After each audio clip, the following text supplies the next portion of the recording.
Do you love microwave popcorn? Who does not? But did you know that buttery, fragrant steam from the bag can be hazardous to your health? We have nutritionist Alyssa Bauman here with a few common foods that you should stay away from. So Alyssa, yeah, we do know that there's some things in the stores that we shouldn't buy because they may not be good for us, but some things can be dangerous and toxic? Dangerous and toxic, exactly, especially microwave popcorn. This is a common food that a lot of children eat because it's a fast, easy snack. And it's easy for parents to pop it in the microwave. Pop it in the microwave. Yeah. The lining of the bag contains so many chemicals, and they are all toxic to your health. Can you pronounce that for me? Okay, so here's this word she's printed off. This is in the lining of the bag. Perfluoroctanoic acid. So wreaks havoc on your tongue, wreaks havoc in your body. I'll just call that a PFOA. Okay. And I think in 2 years this is going to be completely banned. Okay, kind of like the BPA. Exactly, it causes cancer, fertility problems, and etc. So an easy alternative, and it takes the same amount of time, is organic air popcorn. And you can salt it and pepper it the same exact way as all of this.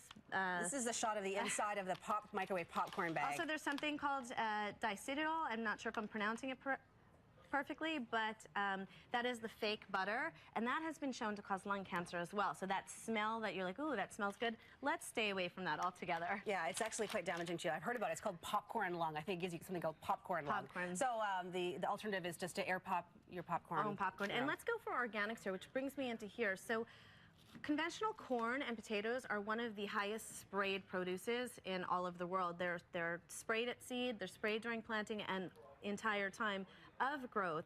So the herbicides, the fungicides, we're ingesting all of this. So if you eat a lot of corn and you eat a lot of potatoes, make those organic, especially as we come up to the summer seasons when it becomes fresh. So because they absorb all everything. Of these pesticides, which again are toxic to our bodies. Okay, so choose organic if you can in those cases. Exactly. Okay.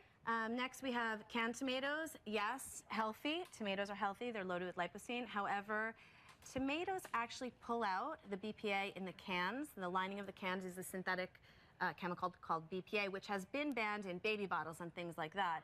And the reason why tomatoes have a higher, is more dangerous than, let's say, beans, is that because the acidity of the tomatoes actually pulls it out. So you're ingesting BPA. So great alternatives would be, they have these great Tetra Packs now. They've got bottles, glass jars, way, way better and very easy to find. Okay, so just to clarify though, other foods that do come in cans like ravioli, beans, other things like that, they don't absorb the chemicals in the line the same way. You know, and you also, if you look really closely, there are some companies now that are doing BPA-free lining. So look and read your labels on the cans. Okay, but in particular, it's the tomatoes that it's the tomatoes because of the acid, exactly. Okay. These sugar sweeteners, well, a lot of people use these in their coffees. People still use this. This is sucralose and aspartame. These are highly toxic to the body, especially if you're having 1 or 2 in your coffee every day. But the thing is, it's not just these little packets. They're in puddings, diet sodas, yogurt. So stay away from anything that says sugar-free or low-calorie.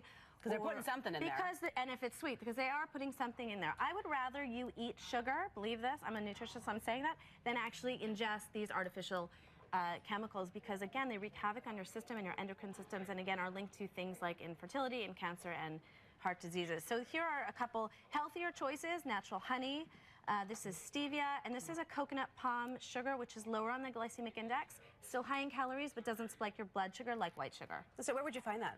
You can find this anywhere now. This is very easily to be found. It's coconut palm sugar choices, Whole Foods, Safeway has it. All right. Something to think about. Yes. Okay, and charred meat. Well, everyone likes to barbecue, so we're going to see more of this at this time of year. And everybody loves that blackened chard. Well, did you actually know that that is a carcinogenic, that blackened parts of the hamburgers and the meats and even the chickens? So if you are going to grill, you can use a barrier, like a tin foil, so the flame doesn't actually touch the meat, because that's when the carcinogenic happens in the food. You can use a rosemary, it's high in antioxidants, to put on it to kind of counter benefit what happens there. Put it on the food that you're cooking? Or even a marinade that has rosemary in it, or other oregano or basil. These are antioxidants that help kind of fight those charred foods. Okay. Good tips. Or, you know, the nutritionist in me, just go grilled veggies completely. The char on the veggies is not a carcinogenic. Oh, no, what is the difference between the veggies and the meat? Because the meat has the amino acids. When they're burned like that, it creates a carcinogenic, whereas there are no amino acids in these veggies. Okay. That crispiness is just part of the goodness. Okay, so we won't get the same carcinogens from the Right. veggies. I have written a lot about all of these on my website, so if you wanted to go to my website, there's a lot of information about why these foods are so particularly toxic. Alyssa Bauman, thank you so much for joining us this morning. Thank you so much.